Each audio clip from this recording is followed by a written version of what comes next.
The Sultan of Brunei was rumored to have been there. Really? Yeah, but it ended up being the Sultan of Brantford.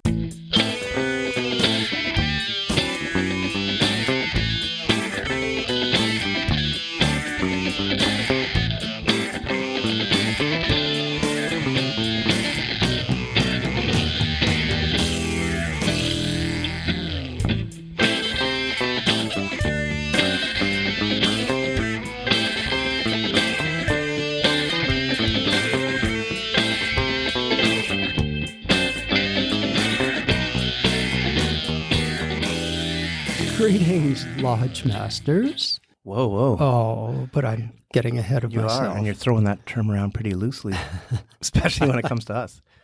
Well, all right. Let's backtrack a bit. Yeah. You are? I'm Leo Antonelli, and you are? Kevin Machino. And this is Romper Ruminations. Not only that. We have returning guests today. Can you believe it? By they came back demand. After what happened in the last episode. Well, look, our audience wouldn't have it any other way, right? Yes, backed by, I would say, popular demand. Yeah. We've got Matt Catalano. Matt? Oh, pleasure to be here as always, right? Nice. Mm-hmm. And, of course, Brian Howard is here. I can't believe you had me back. Hey, listen, we'll have anyone back as long as they provide beer and snacks. Right. Which they did. Admirably. Yeah. Today we're going to talk about... It's a meaty subject today, isn't it? It is a very meaty subject. Yeah. It's oozing with like blood and juice and at this... Gore and lore. And lore and... Pine sap. Pine sap. Yes, it's dripping with pine sap. There's a tie-in. There is. And there always is. Of course, we're talking about... Well, maybe, of course, right. But of course you are. This. But we're talking about an exclusive resort known simply as The Lodge. The Lodge? Yeah, the is important. I mean, is that like The Cars or The Band? The. Or the Donald? No. It's about what The Lodge aspired to be and what it eventually became. I think it's what any lodge aspires to be when you get right down to it. Yeah. We all have a mutual friend whose father actually belonged to the lodge. He was a member of the lodge. He actually attained the status of lodge master, which you referred to. So loosely tossed around. Right. Yeah. And which we're going to get into more detail as we move along. For years, he would tell us these stories about the lodge. And we thought, oh, God, that would make a great episode for the podcast. I think lore is the key word here. I know we said it before, but it's got a lot of lore. A lot of lore. No Lori Loughlin, but a lot of lore. Yeah, so we heard stories about this fabled resort and its precipitous fall from grace. Our friend gave us permission to talk about the lodge on the condition that his name not be used and his father's name not be used. I thought it was really good of Frank to do. I mean, Okay, we can edit that out later. Yeah. Don't forget. So we're going to talk about what made the lodge so unique, touching on its out-of-the-way location, its bizarre accommodations, innovative dining, groundbreaking activities. It's aura of mystery, I think. Yes, that was big. Yeah. It's over-the-top customer service, and it's quasi-famous guests. Oh, gosh. Who's who of quasi-famous guests. Yeah. And quirky amenities, including a music venue that I'm sure, take up a lot of the conversation, I think, today. Well, that's really the crowning jewel of the lodge, I think, But first things first. First things first. Let's talk about location, which is kind of a nebulous topic, I think, because we're not. It's a mystery in itself. Yeah, he wouldn't reveal the location. All we have to go on is it used to be the home. It used to be a home for wayward boys. We knew that it was somewhere in Ontario. Okay, Canada for our international listeners. And we knew the area was home to a large concentration of pine martens, furry little... Oddly mammals. enough. Yeah, and that's it. That's all we have to go on. So what were the three, Matt, you want to talk about the three places that we had it narrowed down to? Well, the three that we looked at due to pine marten population and a location for a former school or current school for wayward boys. So I was combing the Yelp reviews for schools for wayward boys, and I didn't realize they had. Oh yeah, they're very scathing, right? So I don't think anyone's going to give a 5-star rating to. Well, the one I got in front of me here is the food is terrible and such small portions. Well, anyway, so we cross-triangulated a lot of this stuff, and we came up with 3 potential locations. So one would be Gravenhurst, which For obvious reasons. For obvious reasons. yeah. And then Flesherton, which is obviously what Flesherton is. Well, the gateway to Beaver Valley. Yeah, the gateway to the Beaver Valley. So I've been told. And the last one, but that really piqued my interest was Sarnia. So I did a deep dive, and I actually went to Sarnia. You did? I did, and Wow. I did a little investigation. Impressive. And I was in the Sarnia Public Library in the restricted books section, and I found this book that really caught my attention. And the title was "From On Track to Slack and Back Again," or "How I Traded My Jean Jacket for a Tweed" by Ricky Henderson, Diary of a Wayward Boy. I heard that was an unauthorized autobiography. Well, it was self-published, which is crazy because it was also a self-help book. It doesn't instill a lot of confidence in the author when he couldn't get it published. Not Basically. at all. In the book, he professes this is we're getting in the reads here, but he drank eggnog with every meal. Which he said it boosted his virility. But I did a little more investigating, and I think that it was sponsored by Big Nog. Wow. Yeah, like the back page was essentially a coupon for eggnog or lait de poulet if you're reading it in Quebec. Have their tentacles and everything, don't they? But beware of Big Nog. But how this relates to the lodge? So so on further investigation, I found that on page 86, Ricky recollects a curious incident that occurred the day before the school unceremoniously closed. Okay. Right. So the boys were all out on the tetherball court when a lime green stretch limo pulled in and a man in a full-length white fur coat got out. And he went directly to the headmaster's office. That just reeks of celebrity. Yes. And after a half an hour, Ricky goes on to explain that the headmaster came out and said they were closing the school and all the boys had to get out. Wow, like just no notice, just like no gone. notice, just gone, like in a day. But Ricky landed on his feet, so you don't have to worry about him. Where are all the boys going to go? Well, they're already used to being wayward, I think. They were wayward boys. They were wayward boys. Where's my head at? But this, this begs further investigation because what we know of the lodge and what the lodge became, this sounds like the kind of people that would frequent the lodge. Sounds plausible, yeah. Yeah. Right. So what? It sort of just emerged one day in the woods near a lake, and not really sure how and when, but it soon became known as the place to be by international jet setters. Yeah. Those in the know. Yeah. It had its own airstrip and helipad. Like there were no roads; you couldn't roads. Drive there. Completely inaccessible. Mm-hmm. In excess. Did you say in? Sorry. You're jumping the Sorry, I'm Jumping the gun. But that has Fractions Lounge implication. Yeah, and these pine martens were everywhere. These little guys, they're little furry mammals, and they're cute, but To a point. I mean, one or two, but we're talking hundreds. But they kind of embraced If not it. thousands. If not thousands. And they embraced the pine marten, even became part of their logo. They overran the place, I think. They would even bite the guests sometimes. They are known as nature's most adorable predators. That's right. So because of this, you had to sign a waiver that was like as thick as a Stephen King novel. Yeah. A litany of legal documents. Yeah. Yeah. And I heard that sometimes they would sort of, before their stay, guests would have a copy of the waiver sent to their lawyer so they could look it over before they signed it. It was so detailed. I think the plethora of pine martens was just one of many perils that were laying in wait in the lodge, Yeah, at the lodge. at the lodge.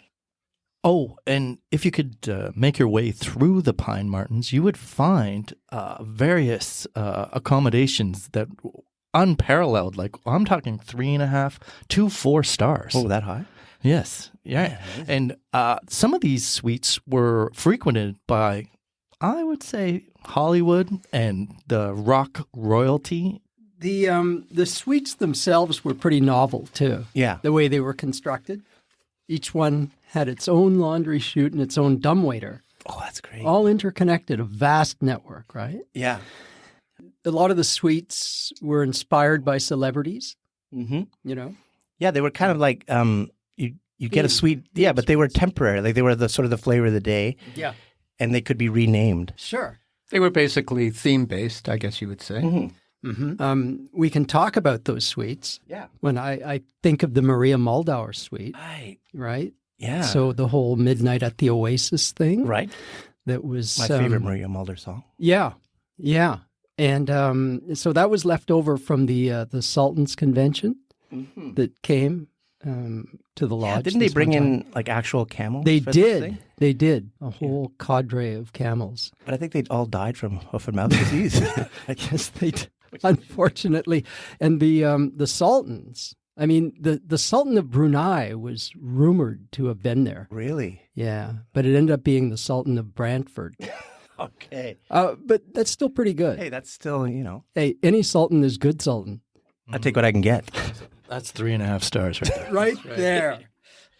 Okay, so Maria Moldauer suite, the clock was always stuck at midnight, which made things a little bit difficult, you know? You'd often be Late too for- early for lunch every day. Late for spa visits. Yeah, you'd miss scheduled activities.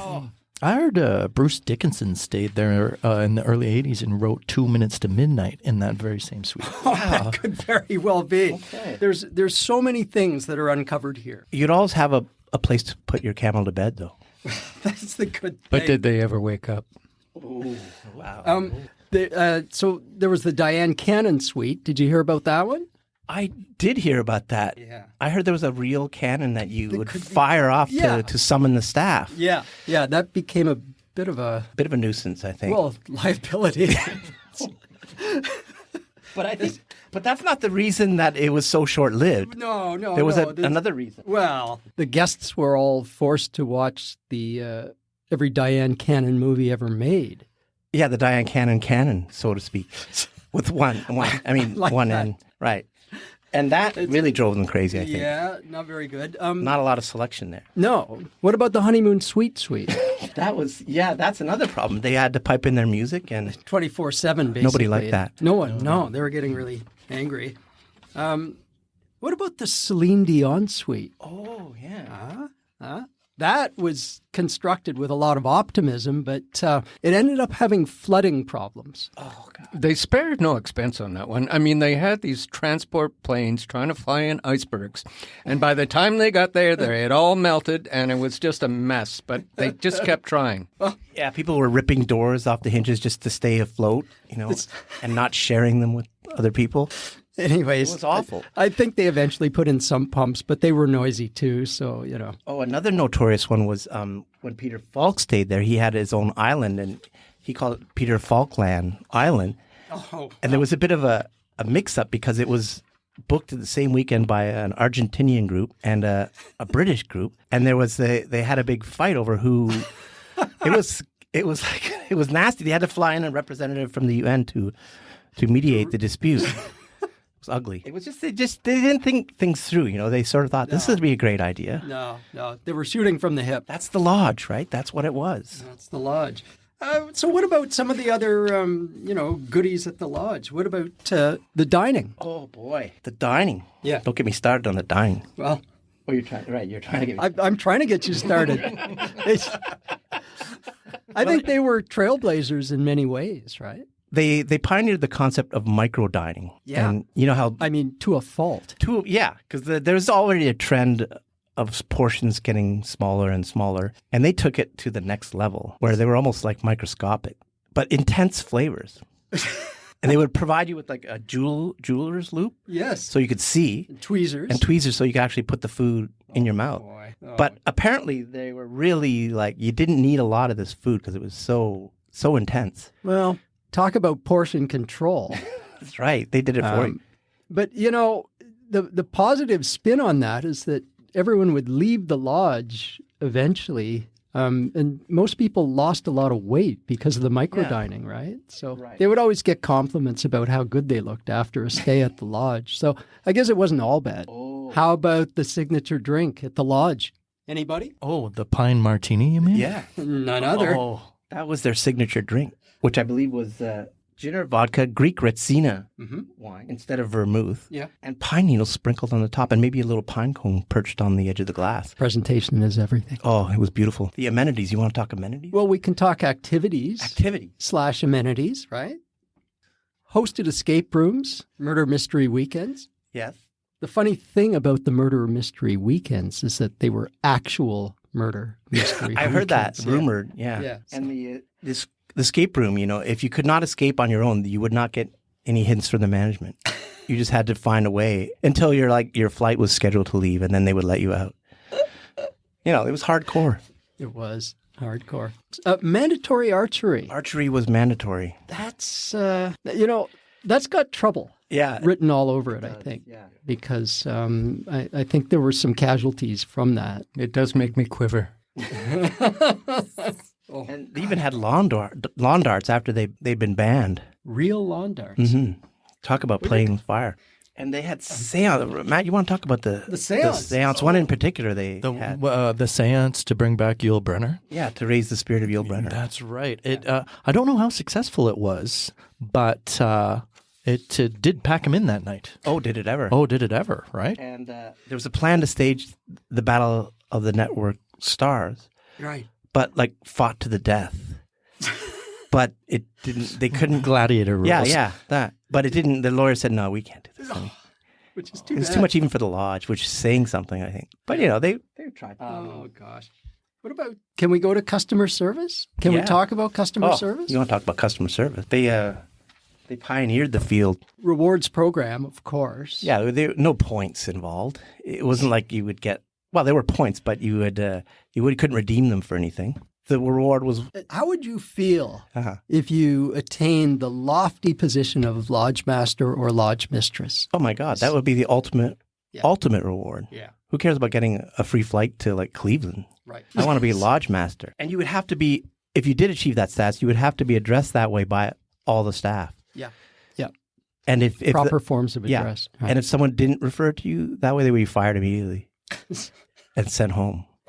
They had a huge turnover my rate God. with the employees at that place. Yeah. Just the dangers, the constant archery, the pine martins, right? Diane Cannon's cannon. It's... Which cannon are you talking about? I'm talking about. Well, then there was the infinity pool. Oh, yeah. Oh, I forgot about the infinity pool. Well, so look, because it was an actual infinity pool. There was just nothing false or pretentious about the lodge. No. Because everything they did was actual. So this pool went on forever. Yeah. They had a heck of a time trying to find lifeguards. Just infinity pool, no thanks. I'd rather go somewhere else. No, that's a bridge too far. Well, there aren't even any bridges in an infinity pool. Well, it would be tough to build a bridge in an infinity pool And because they were always adding on to it. I think they're still building it to this day. Because I think they are. when is this going to get done? It's going to go on forever, really. Well, yeah. A lot of guests died in the infinity pool, as I recall. Yeah. And then good luck finding their body. Well, it's really tough to dredge an infinity pool, isn't it? Yeah, that would take forever. So, yeah. Totally unrelated, but there are things, like the infinity pool. I noticed a truck the other day and it said Garda World. And I'm thinking, that's an ambitious thing to do. To guard an entire world? Guard an entire world. Yeah. I don't hear know. you, It's man. like the infinity pool. I mean, boy. It's like the never-ending story is actually only 88 minutes long. That's right. Yeah. How does that make sense? What about the outlandish requests, Oh. for all the guests? There were rumors about the kind of service they would demand. And they would be accommodated, right? Well, as always. I heard a tech billionaire from Singapore was craving a Burt Reynolds. You know, the cocktail, which is what is that? What is that again? I know it well. It's well, you love a sweet cocktail. Yeah. And this is pretty sweet. It's sweet. It's like what? Butterscotch schnapps, Yeah. spiced rum. Yeah. And we add a little caramel to when we make them. Yeah. But this guy just didn't want any old cocktail. He wanted Burt Reynolds himself to prepare it for him. Wow. So they flew Burt in. Yeah. And his own mustache groomer, of course, for the duration of the stay. And he prepared this cocktail. God knows how much money he was getting. Oh my gosh. Probably more than he got in for Sharky's machine, I would imagine, which is like saying a lot. Yeah. It sure is. Do you want to talk about Don Knotts? Oh. Because he had a weird phobia. Yeah. Yeah. Is there even a medical term for that? I don't think there is. I think viewers should leave it in the comments, the medical term for fear of Accordions. Accordions, yeah. Yeah. Yeah. He would demand that the entire grounds be searched for accordions before he would even set foot on the property. What about buried accordions? Buried accordions? You'd have to use metal detectors, I guess. Yeah, he did. I think he did insist on that. I think an accordion detector is a Sharky's machine. That's the sequel to Sharky's machine, I think. Accordion detector. Sharky, accordion detector. Oh my gosh. And Joanne Worley. Okay. Did you know that she was an avid boxer back in the 1970s? I didn't know that. I'm sure Matt knew that. I think Matt knows a lot about Joanne Worley. And he probably does know this. I think there was like a secret ring, like in the woods, where that's right. like she would take on all comers, like all comers. It didn't matter. Like, They would provide sparring part, and she would just beat the crap out of them. Wow. You wouldn't look at her. You wouldn't think it. many a wayward boy that came away like with their tail between their legs when you go into the ring. Yeah, in the woods, like, they thought Joanne Worley. I'm going to knock the bandana off her, the boa right off. Yeah, the first rule, I think, of Joanne Worley Fight Night was we do not talk about Joanne Worley's Fight Night. Well, speaking of fights, one of my favorite lodge stories comes. It was Marty Krofft from Sid and Marty Krofft fame. Right. He came to the lodge, and then after dinner, if he got a little tipsy, he'd go back to his room and put on one of the costumes from one of his kids' shows. Oh, you're kidding. No, and one night, I think he was dressed up like H.R. Puffin stuff, and he got into it with Ruth Buzzy. Oh, gosh. And she wasn't having any of it. You don't want to get into it with Ruth Buzzy. And so it escalated pretty quickly.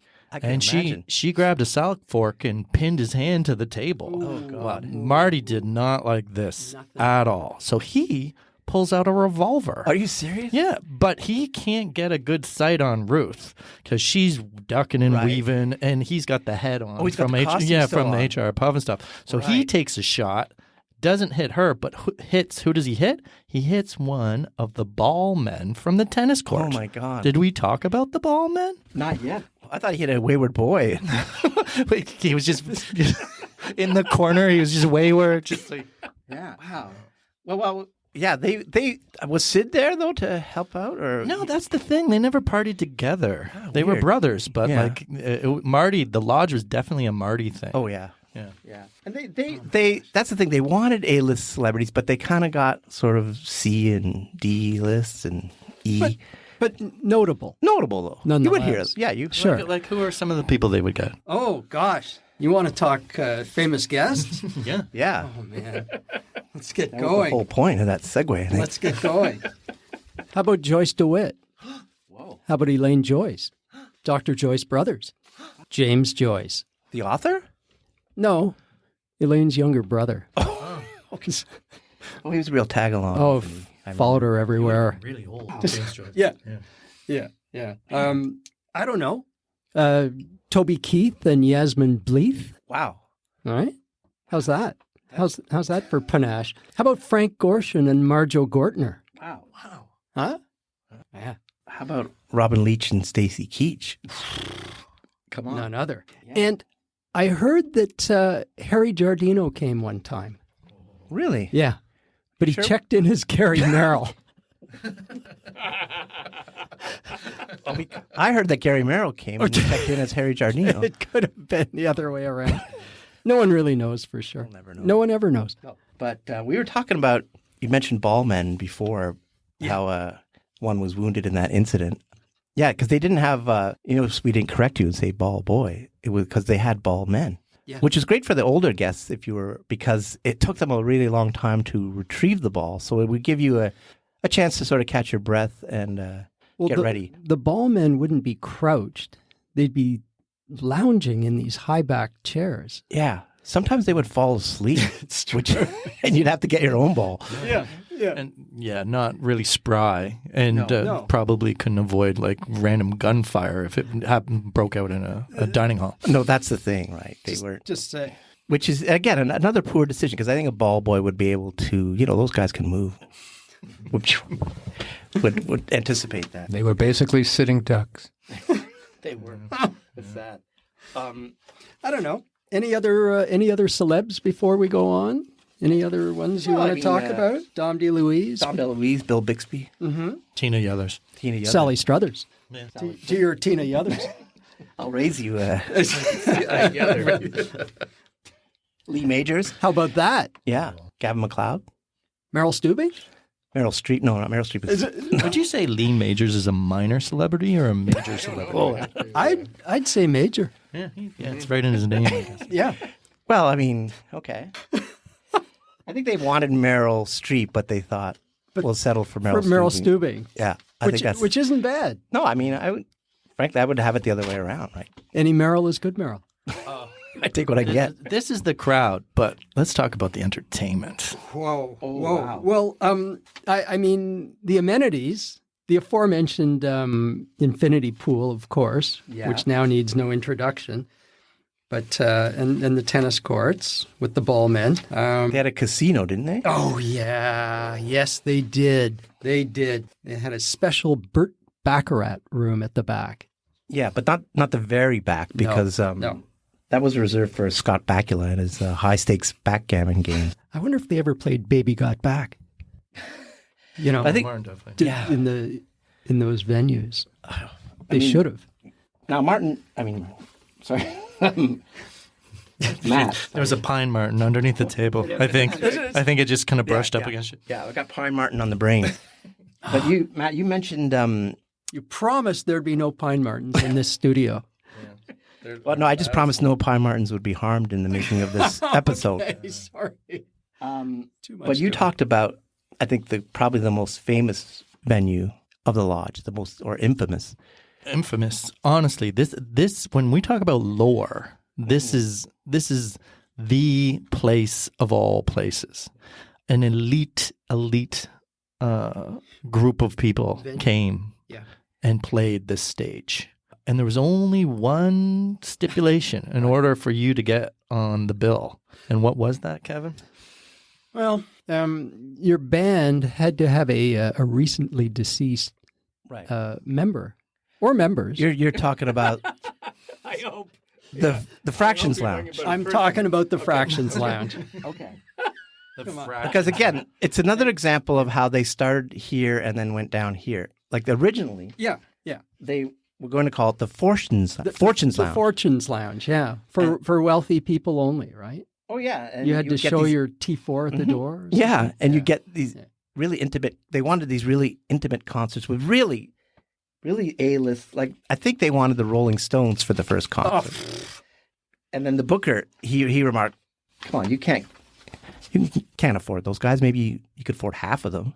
And then the light bulb went off. Yeah. The light bulb went off. And the rest, as they say. Like, honestly, I think the who's who played the Fractions Lounge speaks for itself. Yeah. I think it does. Yeah. Right? Yeah. So, give me somebody. Who played the Fractions Lounge, Kevin? Well, let's see. How about the Monkees? The Monkees played the Fractions Lounge? Well, part of the Monkees. How many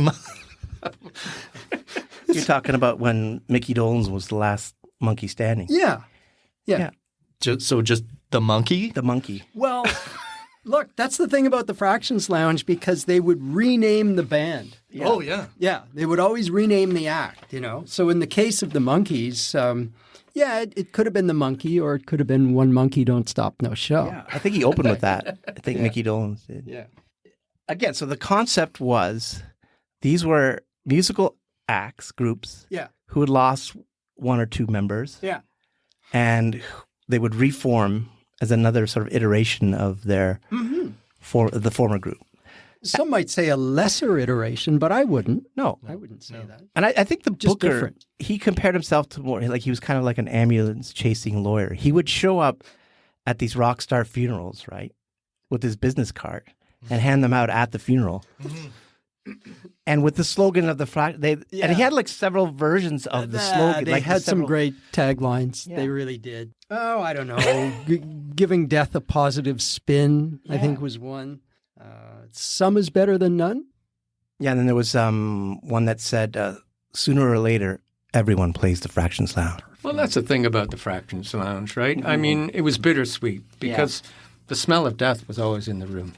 It was. Oh, more bitter than sweet, I'd say. Yeah. But that's what kind of made it exciting, though, don't you think? Sure. Oh, people saw some sweet acts there, like Frankie Valli in the Two Seasons. Right, yeah. Whoa. Yeah. Dave Clark 3. Yes, that's right. Cool in the Small Gathering. Right, instead of Cool in the Gang. Yeah, right? I You like guys that are Quite a game. reduced to a small gathering. Right. Yeah. And, The Smothers Brother. okay. Who got smothered? Andrew Ridgely as Am. Oh, Andrew Ridgely Appreciation Society. well, I think I remember that one because wasn't there? Well, I remember word of that because there was, after the music show, there was a real estate seminar for guests that wanted to right. stay around, right? Yeah, that was one of his conditions, I think. Yeah. Because he was selling real estate, too, at the time. He said, I'll do the show, but they've got to listen to my pitch, Yeah, which is fair enough. it is. It's fine. It's fine. How about Hall & Oates restraining order? That's right. That's Yeah, an it did- interesting one. Because it didn't necessarily have to be a death. That was one of the rare occurrences where they were both alive, but they couldn't be in the same venue. I think death was always preferable, but Right. there were exceptions. One had a restraining order on the other, I think, and the Smith played under those same kind of exactly. conditions. Yeah. They were all alive. They just Yeah. could not be in the same room together. Sure. What about Stills, Nash, and Young? Did you hear about that? When David Crosby died, Yes. which is, Yes. they seem to be dying in order. If I were Stephen Stills, I think I'd be worried. The Bird? The Bird, yeah. Yeah. Z-Top, I Z-Top. think was one of them. The Pointer Sister. Although I think That's down to like, pointless. there's not even. Yeah. It's pointless. Yeah. It's similar to Topless Yeah, with the four tops. that's right. Yeah. Which I think provided a little bit of confusion. People were coming in thinking they were seeing one thing and they got another, I think. Because they just had topless on the. Topless. It really. Yeah, they jumped to the wrong conclusion. Yeah. Minus One Direction. Too soon. Yeah. The Muffins. Is Martha dead? No. Okay. What else was there? There was the Moldy Blues, right? Yes. Instead of the Moody Blues. Yes. Are they all dead now? No, I think some of them are still alive, but that would be a great name if they were all dead. I'm not sure it would be. Ironically, the Grateful Dead never played, which is, I thought, was is a missed ironic, isn't it? opportunity, Yeah. really. Yeah. Well, they always, they never did things by the book. So, Is that it well, that's pretty much for the Fractions Lounge? that's a good overview of the Fractions Lounge. What do you think? I mean, each performance was so emotional, right? Because they were just getting over the death. Yeah. So, Yeah. like, they just left everything out there. That's right. Yeah, it was. They kind of exploited that. I was think. overcome. Question: are people still booking the Fractions Lounge? I don't know, Frank. I mean, they're saying that it no longer exists, but I don't know. I don't think so. I think it's gone. I think The entire lodge. Yeah. what happened? It's sort of been consumed.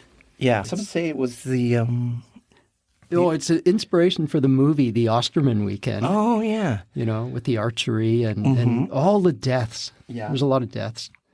And Some say it fell into disrepair and returned to nature, Yes, it did. overrun by pine martens, just Yeah. like Chernobyl. Yeah. It's grown over. It's been abandoned.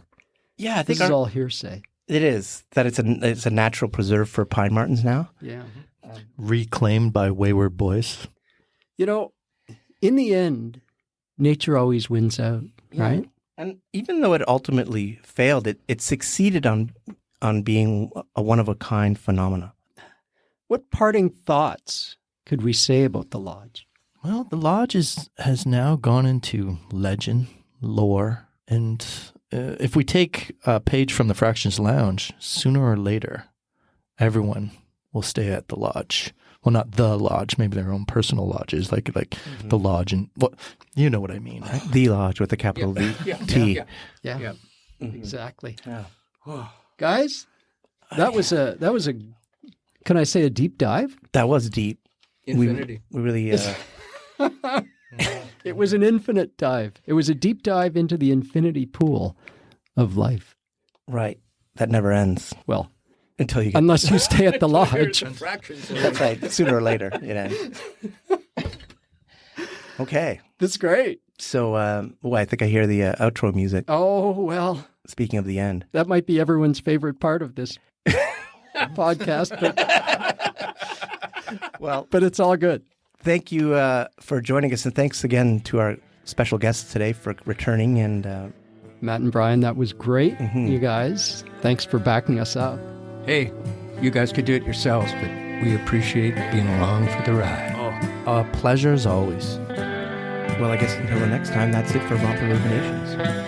But stay tuned for further exciting episodes.